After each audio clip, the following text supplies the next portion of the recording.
باری تعالیٰ ارشاد فرماتے ہیں کتاب انزلناہ الیک مبارکن،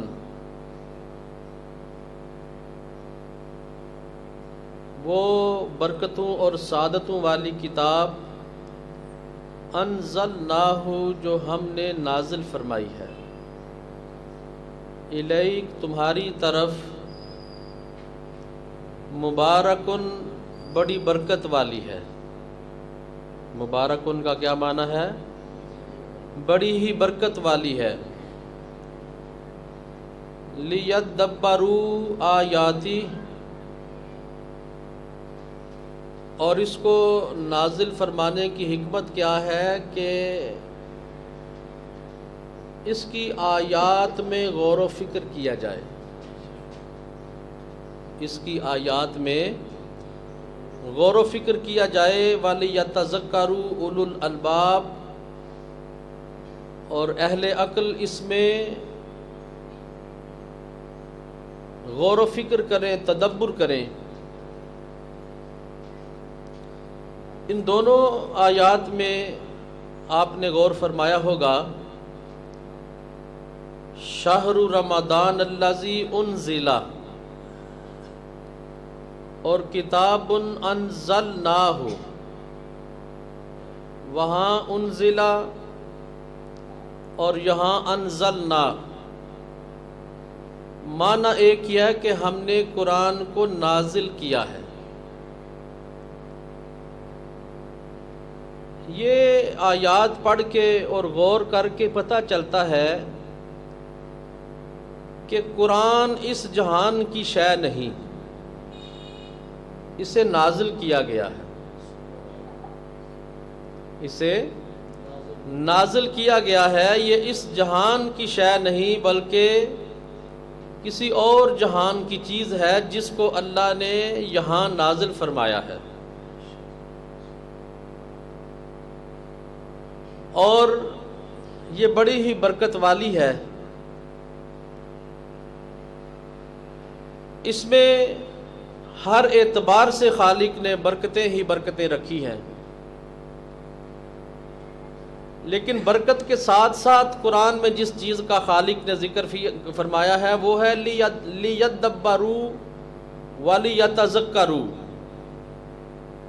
ان کا معنی ملتا جلتا ہے، غور و فکر کرنا، تدبر کرنا، تفکر کرنا،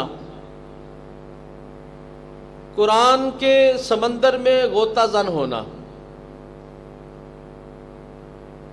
یہ قرآن کے نزول کی غایتوں میں سے ایک غایت ہے کہ قرآن میں غور کیا جائے۔ اور آپ غور فرمائیے گا، ماشاءاللہ رمضان میں آپ قرآن پاک پڑھتے ہوں گے تو اس چیز پر ذرا توجہ فرمائیے گا کہ قرآن پاک میں تقریباً ہر پارے میں آپ کو یہ الفاظ ملیں گے،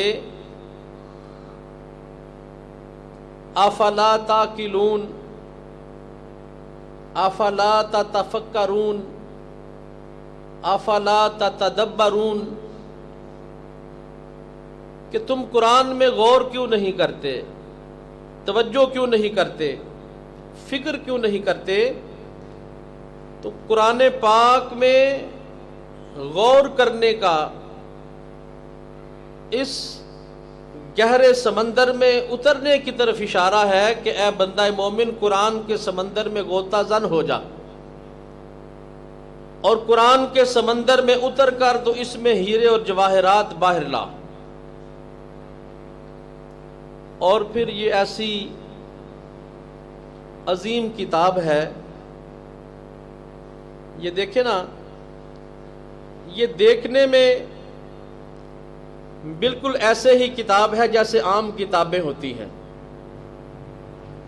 مگر اہل علم جانتے ہیں کہ یہ دیکھنے میں تو ایک کتاب ہے، مگر یہ کتاب ایسا صحیفہ انقلاب ہے کہ جس میں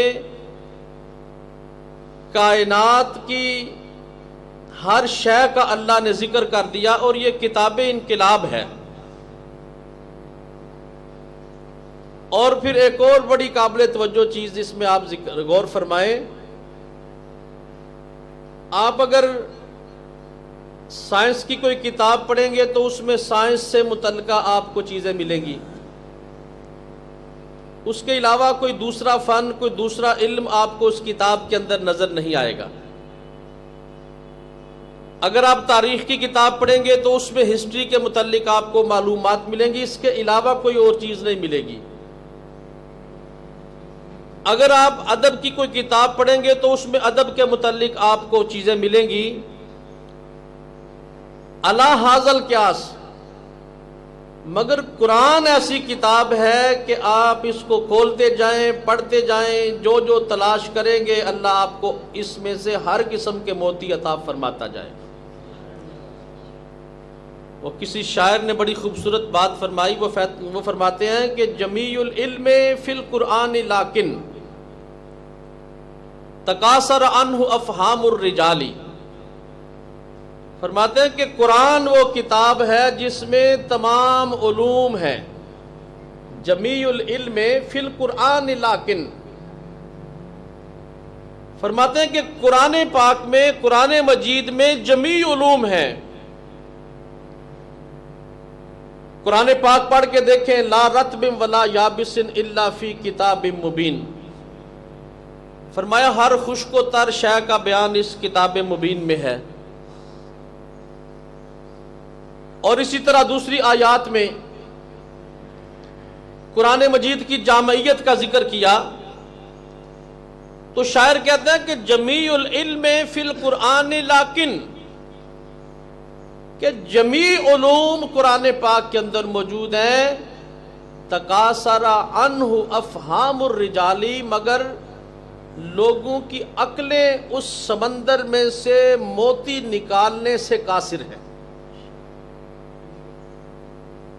یعنی یہ نہیں کہ قرآن میں کوئی کمی ہے، قرآن میں کوئی علم نہیں،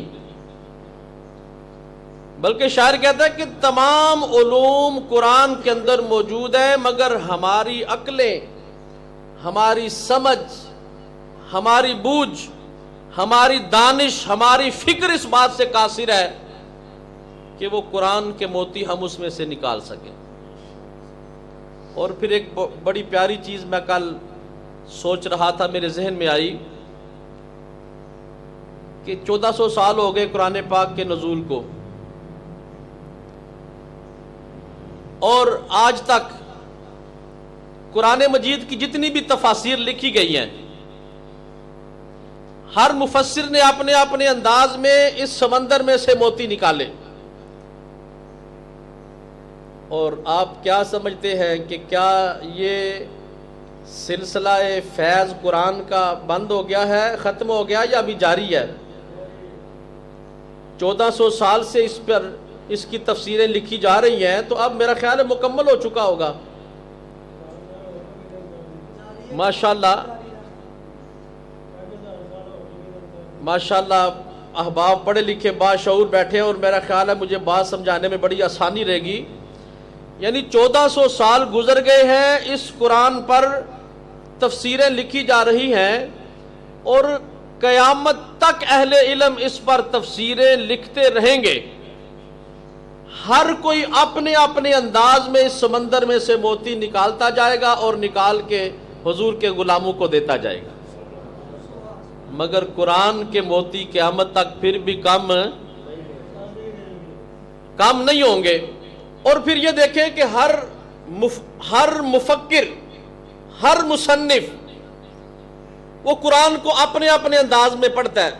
مثال کے طور پہ چند سال پہلے ایک تفسیر دیکھنے کا اتفاق ہوا، اس میں ہمارے درس نظامی والے دوست جانتے ہیں کہ اس میں ترکیب، قرآن پاک کی مکمل ترکیب بھی ساتھ کی ہوئی تھی، اور کچھ قرآن پاک کی تفسیریں ہیں جس میں ادب کے حوالے سے گفتگو ہے، کچھ قرآن پاک کی تفاسیر ہیں جس میں تاریخ کے حوالے سے گفتگو ہے۔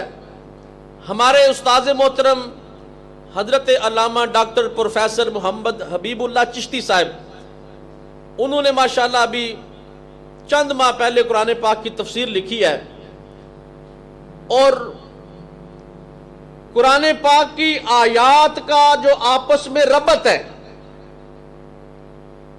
اس پر انہوں نے سارا اس تفسیر کے اندر فوکس رکھا ہے۔ ابھی تک انشاءاللہ وہ چھپ کے تو چند ماہ تک وہ آ جائے گی، مہینہ ڈیڑھ مہینہ تک۔ تو انہوں نے اس بات پر قلم اٹھایا ہے کہ قرآن پاک کی جو تفسیر ہے، قرآن پاک کی جو آیات ہیں، مثال کے طور پہ ذالک الکتاب لا ریب فیہ ھدی للمتقین، ان دونوں آیات کے اندر جو آپس میں ربط ہے، وہ ربط کی وجہ کیا ہے، اور اس سے اگلی جو آیات ہیں ان کا آپس میں کیا تعلق ہے۔ یعنی الحمد سے لے کر والناس تک ایک ایک آیت کا شان نزول اور آیات کا جو آپس میں ربط ہے اس کے متعلق انہوں نے بیان فرمایا۔ تو جو زمانہ ترقی کرتا جائے گا، قرآن پاک کے سمندر میں سے موتی نکال کر حضور کے غلام، حضور کی امت کو پیش کرتے جائیں گے۔